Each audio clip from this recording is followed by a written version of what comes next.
तसे आपल्या सर्वांचे हृदयस्थ श्रद्धास्थान श्री गुरुदेव महाराज, त्याचप्रमाणे माझे परमस्नेही ज्ञानवृद्ध तपोवृद्ध आडगाव निवासी बाबाजी, सर्वांचे पृथक पृथक नाव घेऊन आपली जीवा पवित्र करावे असे आज या सभेमध्ये थोर संत महंत उपस्थित झालेले आहे। संपूर्ण महाराष्ट्रातून आलेले सर्व अभ्यागत, परमपूज्य परमादरणीय परमश्रद्धेय सर्वांना साष्टांग प्रणाम करतो।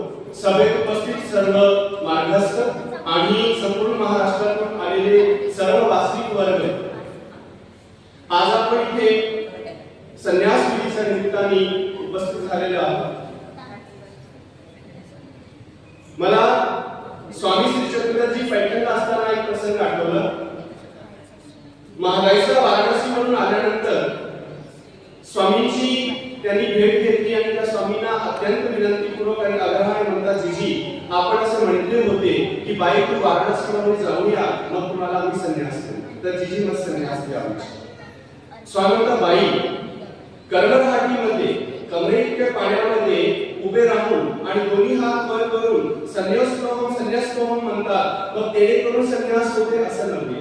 नुसतं वस्त्र धारण केले की मनुष्य संन्यासी होतो असे नव्हे। संन्यासाकरता स्वामींनी जे सांगितलेले आहे, सर्वसंग परित्याग करून आणि महत्त्वाचं म्हणजे सोबत रागादी शक्ताचा परित्याग करणे हे महत्त्वाची गरज आहे।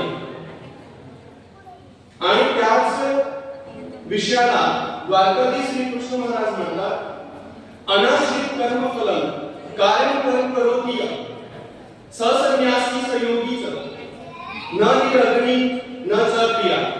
म्हणजे नुसतं यज्ञ अग्नीचा परित्याग करणे अथवा इतर कर्माचा त्याग करणे, कर्म धर्म विधी विधीचा परित्याग करून आपण वस्त्र धारण केले म्हणजे तो संन्यास नव्हे।